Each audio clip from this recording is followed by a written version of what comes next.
بسم اللہ الرحمن الرحیم۔ نہ اس کو پڑھا، نہ اس کو سمجھا، نہ اس کی دعوت دی۔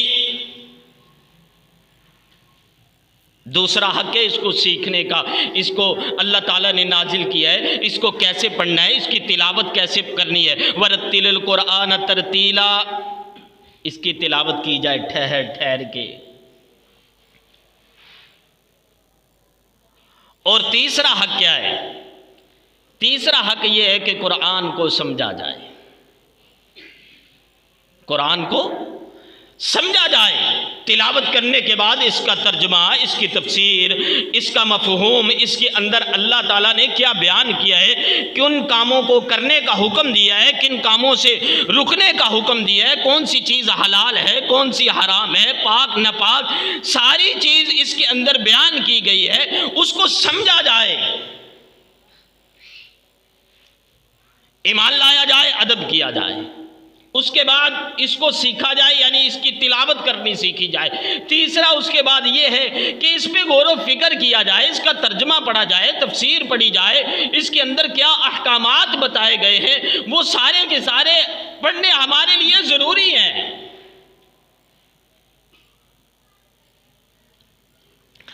اب چوتھا قرآن کا حق وہ یہ ہے کہ اس پر عمل کیا جائے۔ نہ ہم نے اس کو سیکھا، نہ ہم نے اس کو سمجھا، نہ ہم نے اس کا ترجمہ پڑھا، نہ ہم نے اس کی تفسیر پڑھی، نہ ہمیں معلوم ہے اس کے اندر جہاد کے بارے میں کیا احکامات ہیں، نماز کے بارے میں کیا احکامات ہیں، حلال حرام کے بارے میں کیا احکامات ہیں، اللہ نے کیا حکم دیا ہے، کن کاموں کو کرنے کا حکم دیا ہے، کن کاموں سے رک جانے کا حکم دیا ہے، یہ تو ہم نے پڑھا ہی نہیں۔ عمل کیسے کریں گے؟ عمل کیسے کریں گے؟ اور اگر کوئی یہ پڑھ بھی جاتا ہے، عمل کا جو حق ہے نا، ہم اس سے بڑے پیچھے ہیں، ہم اس سے بڑے پیچھے ہیں۔ کیوں پیچھے؟ ہمارا ایمان کمزور ہے، ہمارا ایمان بڑا کمزور ہے۔ جب ایمان قوی ہوگا، ایمان طاقتور ہوگا، ایمان کے اندر قوت ہوگی، پھر عمل بھی کریں گے، اس کو سمجھیں گے بھی، پھر سارا کچھ ہوگا۔ لیکن سب سے بڑی بات یہ ہے کہ ہمارے ایمان کمزور ہو چکے ہیں، ہمیں ایمان کی قدر ہی نہیں ہے۔ اللہ کی قسم، بعض لوگ ایسے ان کو ایمان اتنا پیارا ہے، اتنی ایمان کی قدر ہے۔ ایک عالم دین بتا رہے تھے کہ ایک آدمی بڑا لمبا سفر طے کر کے میرے پاس آیا، تو آ کر 2-3 گھنٹے اس نے اس عالم دین کا انتظار کیا۔ پتہ چلا کہ ابھی وہ آنے والے ہیں۔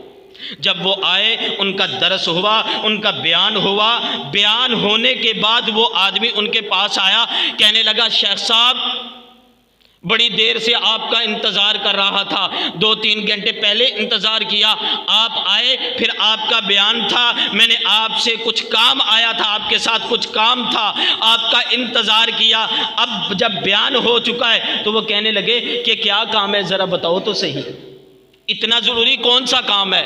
کہتا ہے میں اس لیے آیا ہوں سفر کر کے کہ آپ ادھر آ رہے ہیں، آپ کا درس قرآن ہے، آپ کا درس حدیث ہے، آپ کا بیان ہوگا، میں تو اس لیے آیا ہوں آپ سے دعا کروانا چاہتا تھا کہ اللہ تعالیٰ مجھے ایمان کی حالت میں موت دے دے۔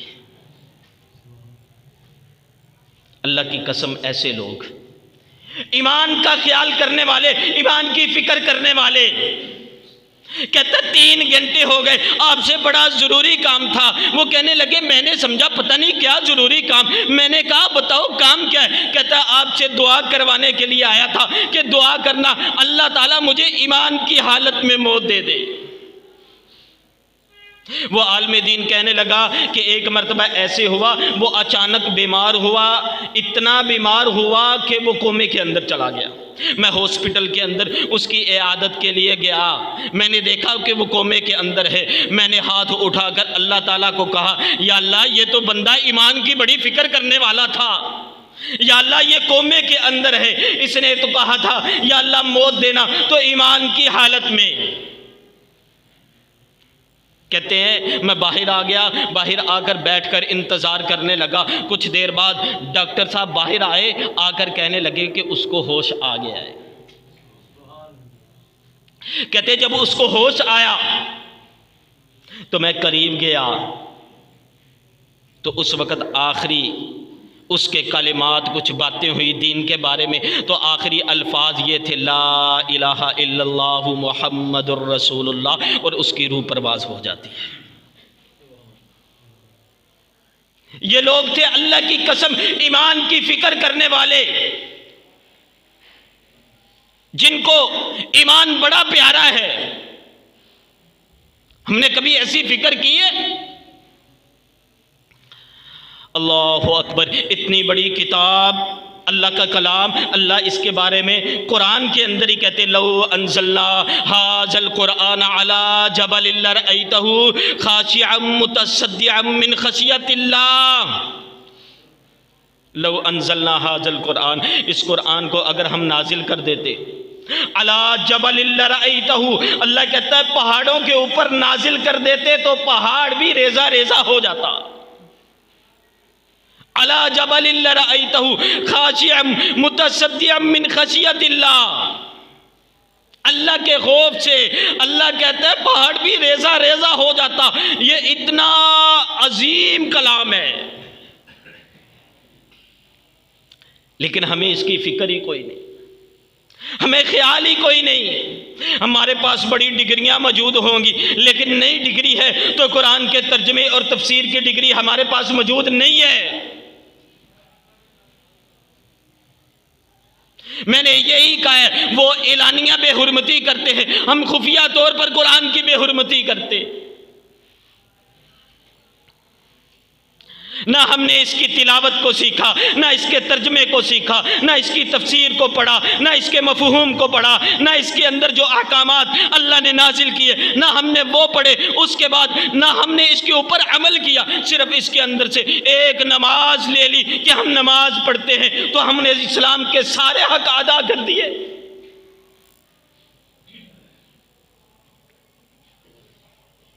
آگے اس کے بعد اس کا 5واں حق وہ یہ ہے کہ اس قرآن کی دعوت کو لوگوں کے اندر پھیلایا جائے، اس قرآن کی دعوت لوگوں کو دی جائے. جنہوں نے کلمہ پڑھا ہے نماز کی طرف، نیک اعمال کی طرف نہیں آتے، ان کو بھی دعوت دی جائے اور غیر مسلموں کو بھی ان کی دعوت دی جائے. لیکن کبھی بھی ہم 30 سال کی زندگی گزار چکے ہیں، اگر ہمارے گھر کے ساتھ ایک عیسائی رہتا ہے، ہمارا ہمسایہ ہے، ہماری گلی کے اندر رہتا ہے، آج تک ہم نے اس کو اسلام کی دعوت دی نہیں، قرآن کی دعوت دی نہیں، قرآن کے بارے میں بتایا ہی نہیں. 30 سال کی زندگی گزار چکے ہیں.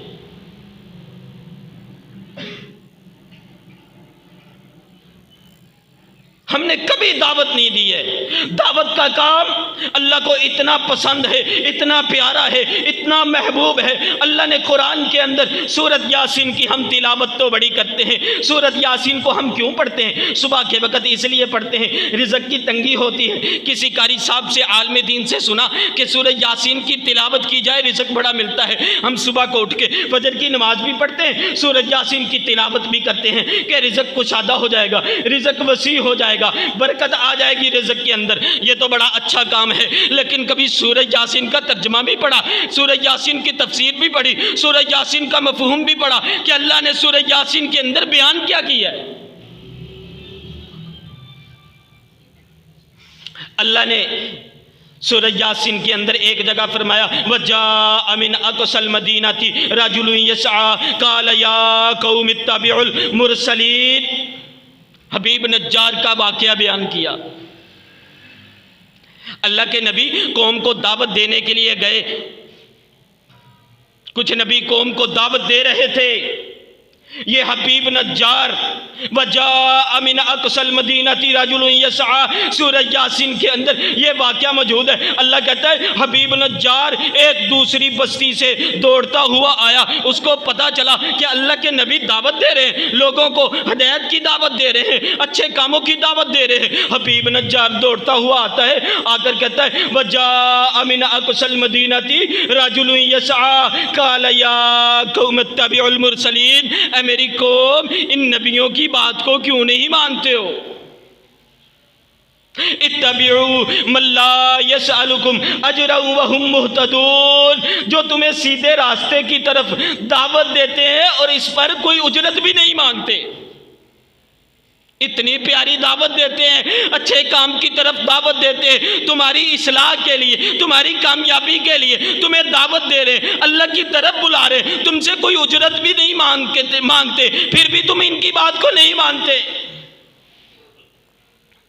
تو وہ قوم نے دیکھا، انہوں نے کہا یہ شخص پہلے اس کا خاتمہ کیا جائے، بعد سے ان سے بات کی جائے۔ حبیب نجار کے بارے میں کہنے لگے، کون حبیب نجار؟ اوے اس نے دعوت نہیں دی، اس نے دعوت دینے والوں کا ساتھ دیا ہے، حمایت کی ہے، آن کے یہ کہا ہے کہ ان کی بات کو مان لو، یہ بڑی اچھی بات کرتے ہیں، یہ اللہ کی طرف تمہیں بلاتے ہیں، تمہاری اصلاح کے لیے، فلاح کے لیے بات کرتے ہیں، ان کی بات کو کیوں نہیں مانتے ہو؟ تو انہوں نے پکڑا، حبیب نجار کو پکڑ کے قتل کر دیا، پتھر مار مار کے حبیب نجار کو انہوں نے شہید کر دیا۔ تو اللہ کہتا ہے جب حبیب نجار کو ہم نے اپنی جنت کا نظارہ دکھایا، اللہ کہتا ہے قیل ادخل الجنہ، قیل ادخل الجنہ، حبیب نجار کی دعوت، یہ کام، یہ بات، نبیوں کی حمایت کرنا، دعوت والوں کی حمایت کرنا اللہ کو اتنا پسند آیا، اللہ نے سورہ یاسین کے اندر نقشہ کھینچ دیا، قیل ادخل الجنہ۔ اللہ کہتا ہے جب ہم نے اس کو جنت میں داخل کیا تو کیا کہتا ہے؟ قال یا لیت قومی یعلمون، کاش میری قوم جانتی ہوتی اللہ نے مجھے کیا مقام دیا ہے، کاش میری قوم جانتی ہوتی اللہ نے مجھے کیا مقام دیا ہے، کیا مرتبہ دیا ہے۔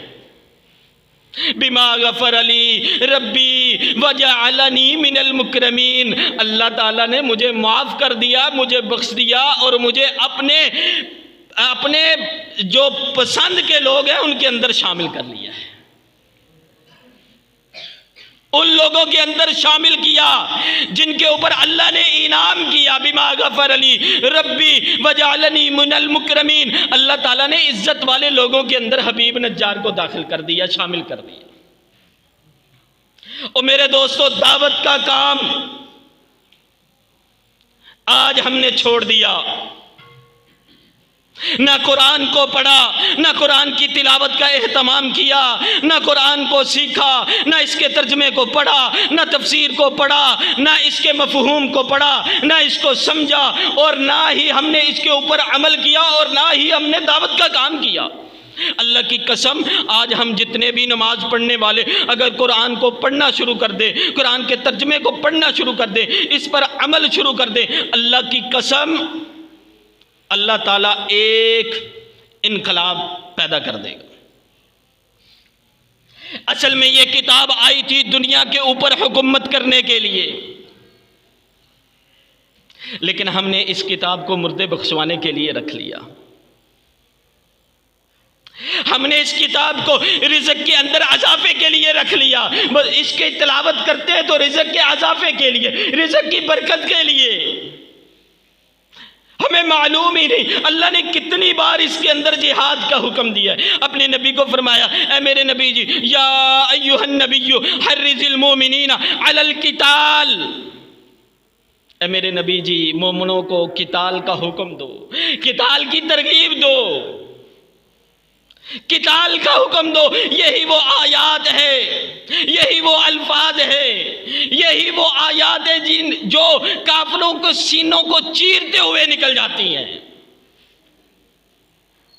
یا ایھا النبی حرض المؤمنین علی القتال، اے میرے نبی مومنوں کو قتال کا حکم دیجئے. ان یکم منکم 20 صابرون یغلبوا 200. اللہ کہتا ہے میرے نبی اگر یہ 20 ہوں گے میں 200 کے اوپر غالب کروں گا. اگر یہ 20 ہوں گے تو میں 200 کے اوپر غالب کروں گا. یہ اللہ کا وعدہ ہے. لیکن جہاد تم شروع کر دو، قتال تم شروع کر دو، قرآن پہ عمل تم شروع کر دو. اللہ کی قسم جب جہاد ہوگا، جب قتال ہوگا، جب قرآن کے مطابق عمل ہوگا، اللہ کی قسم کوئی کافر ایسی جرت نہیں کرے گا. ہم نے تو اپنی ذمہ داری نبھائی نہیں ہے، ہم نے تو اپنی ذمہ داریاں ادا نہیں کی ہیں جو ہمارے ذمہ تھی قرآن کے حوالے سے. علامہ اقبال کہتا ہے اگر چاہوں تو نقشہ کھینچ کر الفاظ میں رکھ دوں، اگر چاہوں تو نقشہ کھینچ کر الفاظ میں رکھ دوں، مگر تیرے تخیل سے فزوتر ہے وہ نظارہ. علامہ اقبال نوجوانوں کو خطاب کرتے ہوئے کہتا ہے کہ اے نوجوانوں، میں تمہارے سامنے وہ اصحاب، نبی کے اصحاب، ان کی جنگوں کے واقعات، ان کی جرت کے واقعات، ان کی لڑائی جو کافروں کے ساتھ مار کے ہوئے، ان کے واقعات بیان کر کے رکھ دوں. اگر چاہوں تو نقشہ کھینچ کر الفاظ میں رکھ دوں، مگر تیرے تخیل سے فدوتر ہے وہ نظارہ. علامہ اقبال کہتا ہے تیری عقل ماننے کو تسلیم ہی نہیں کرے گی. تو آج کل کے فتنوں کے اندر بہہ گیا. آج ہمارے نوجوان کو فیس بک چلانا آتی ہے، فیس بک کے اوپر یہ سارے ٹک ٹاک چلانا آتی ہے، سب کچھ کرنا آتا ہے، لیکن قرآن کے بارے میں کچھ بھی معلوم نہیں. قرآن کی تلاوت کرنا نہیں آتی، قرآن کا ترجمہ نہیں آتا، قرآن کی تفسیر نہیں آتی، قرآن کے مفہوم کا نہیں پتا، قرآن کے معنی کا نہیں پتا. اسی طرح سے نہ قرآن کو سیکھا، نہ قرآن کو سکھایا، نہ قرآن کو پڑھا، نہ اس پر عمل کیا. اللہ کی قسم ہمارے جو سلف صالحین تھے، حضرت امام احمد بن حنبل رحمہ اللہ تعالی نے 4 سال کی عمر میں قرآن کو حفظ کر لیا تھا، اور جب جوانی کو پہنچے تو 10 لاکھ احادیث امام احمد بن حنبل کو زبانی یاد تھی. امام شافعی رحمہ اللہ تعالی 13 سال کی عمر میں حدیث پڑھانے کے لیے بیٹھ گئے تھے. امام مالک نے سب سے پہلے حدیث کی کتاب موطا امام مالک لکھی تھی، اور اس وقت امام مالک کہ دور کے اندر جب بچوں کا رشتہ طے کیا جاتا تھا نا، اپنے بیٹے کا رشتہ کیا جاتا تھا، تو اس وقت قرآن دیکھا جاتا تھا، نبی کی حدیث دیکھی جاتی تھی کہ بچے کو یا بچی کو کتنی یاد ہے. ہمارے ہاں تو جائیداد، پراپرٹی، مال و دولت یہ دیکھا جاتا ہے، لیکن اللہ کی قسم پہلے بچیوں کے رشتے ہوتے تھے. یہ دیکھا جاتا تھا کہ بچہ قرآن کا حافظ ہے، قرآن کا عالم ہے، قرآن کا قاری ہے، کتنا قرآن آتا ہے، حدیثیں کتنی حفظ کی ہے، حدیثیں کتنی یاد ہے. امام مالک کے دور کے اندر بادشاہ نے اپنے بیٹے کا رشتہ کرنا تھا، تو اس نے اعلان کر دیا کہ میں اپنے بیٹے کا رشتہ کرنا چاہتا ہوں جو بچی قرآن کی حافظہ ہے، جس کی بچی قرآن کی حافظہ ہے، وہ اپنے گھر کی کھڑکی کے اندر چراغ روشن کرے. تو کہتے ہیں جب اس نے یہ اعلان کیا تو رات کو دیکھا تمام گھروں کی کھڑکیوں کے اندر چراغ روشن تھے. ہر گھر میں بچی قرآن کی حافظہ تھی. جب اس نے دیکھا کہ یہاں تو ہر گھر کے اندر بچی قرآن کی حافظہ ہے، اس نے کہا جو بچی موطا امام مالک کی جس کو ساری حدیثیں یاد ہیں، وہ اپنے گھر کی کھڑکی کے اندر چراغ روشن کرے. تو تاریخ کے اندر لکھا ہے چند ایک گھر ہی بچے تھے، باقی تمام گھروں کی کھڑکیوں کے اندر چراغ روشن تھے. اور رشتوں کا معیار یہ ہوا کرتا تھا، اللہ کے قرآن کو دیکھا جاتا تھا، نبی کی حدیث کو دیکھا جاتا تھا، اور اللہ کے قرآن کو مقام اور مرتبہ دیا جاتا تھا، اللہ کا قرآن دیکھا جاتا تھا۔ آج ہم نے سارے طور طریقے غیر مسلموں کے اپنا لیے ہیں۔ رشتہ دیکھنے جاتے ہیں، سب سے پہلے پوچھتے ہیں بچے کی تعلیم کیا ہے، ایف اے کیا یا بی اے کیا ہے۔ رشتہ دیکھنے جاتے ہیں بچی کا تو عورتیں کیا پوچھتی ہیں، کتنی تعلیم ہے، 12 یا 14 یا 16۔ آج تک یہ نہیں پوچھا کہ بچی نے قرآن بھی حفظ کیا ہے کہ نہیں، بچی دین کا کتنا پڑھی ہے، کتنا معلوم ہے اس کو دین کا، آج تک کسی نے نہیں پوچھا ہے۔ ہمارے گھروں کے اندر پھر تباہی ہوگی اور کیا ہوگا۔ ہم نے قرآن کو اتنی اہمیت دی ہے، جب ہم قرآن کو یہ اہمیت دیں گے تو پھر ہم ذلیل و خواری ہوں گے۔ ان اللہ یرفع بہذا الکتاب اقواما ویضع بہ آخرین۔ حضرت عمر بن خطاب رضی اللہ تعالیٰ عنہ کہتے ہیں اللہ کے نبی صلی اللہ علیہ وآلہ وسلم نے فرمایا، اللہ تعالیٰ بعض قوموں کو عروج دیتا ہے قرآن کی وجہ سے، بعض قوموں کو ذلیل کرتا ہے قرآن کی وجہ سے۔ جو قومیں قرآن کو اپنا لیتی ہیں، اس پر عمل کرتی ہیں، اس کو سیکھتی ہیں، اس کو سکھاتی ہیں، اس پر عمل پیرا ہوتی ہیں، اس کی دعوت دیتی ہیں، اللہ تعالیٰ ان قوموں کو ایسا عروج بخشتا ہے، ایسا مقام دیتا ہے، ایسا مرتبہ دیتا ہے۔ اللہ کی قسم، جو قرآن کے مطابق اپنی زندگی کو بسر کرتے ہیں وہ اللہ کی زمین پر چلتے ہیں، لیکن ان کے پاؤں کے چلنے کی آواز جنت میں سنائی دیتی ہے۔ اور جو قرآن پر صحیح طریقے سے عمل کرتے ہیں، اللہ کے نبی صلی اللہ علیہ وآلہ وسلم نے فرمایا جب وہ زمین پر چلتا ہے تو اللہ کے نورانی فرشتے، اللہ کے ملائکہ اس کے پاؤں کے نیچے اپنے پر بچھا دیتے ہیں۔ یہ پروٹوکول ملتا ہے، لیکن ہمارا یقین نہیں ہے، ہمارے ایمان کمزور ہیں، حدیث کو پڑھتے ہیں، مانتے ہیں، کہتے ہیں حدیث سچی ہے، بالکل حق ہے، سچ ہے، سب کچھ کرتے ہیں، لیکن یقین نہیں ہے۔ اگر اللہ کی وَكُلَّ بِدْعَةٍ ضَلَالَةٍ وَكُلَّ ضَلَالَةٍ فِي النَّارِ اللهم رب زدني علما اللهم نور قلوبنا بالإيمان وشرح صدورنا للإسلام اللهم لا تقتلنا بغضبك ولا تهلكنا بعذابك وعافنا قبل ذلك اللهم احسن عاقبتنا في الأمور كلها وأجرنا من خزي الدنيا وعذاب الآخرة رب ارحمهما كما ربياني صغيرا اعوذ باللہ السمیع العلیم من الشیطان الرجیم بسم اللہ الرحمن الرحیم الف لام میم ذالک الکتاب لا ریب فیہ ھدی للمتقین صدق اللہ العظیم۔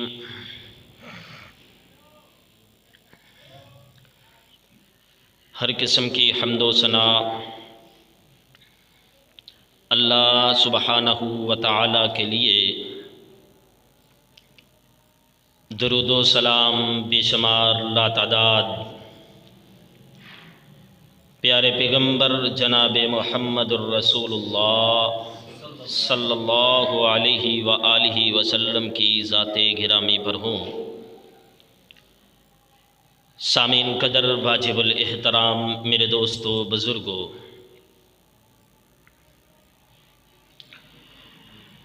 جس طرح کے میڈیا کے ذریعے آپ تمام دوست احباب کو معلوم ہے، غیر مسلم قرآن الکریم کی بے حرمتی کبھی اس کو جلا کر کرتے ہیں اور کبھی ان کے اوراق کو پھاڑ کر ان کی بے حرمتی کی جاتی ہے۔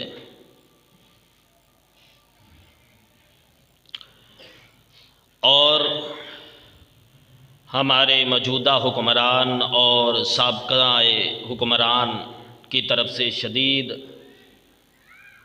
مذمت کا رد عمل سامنے آیا ہے۔ اللہ کے نبی کی گستاخی ہو یا قرآن الکریم کی گستاخی ہو، 75 سال سے تقریباً ہماری حکومت شدید مذمت ہی کرتی چلی آ رہی ہے۔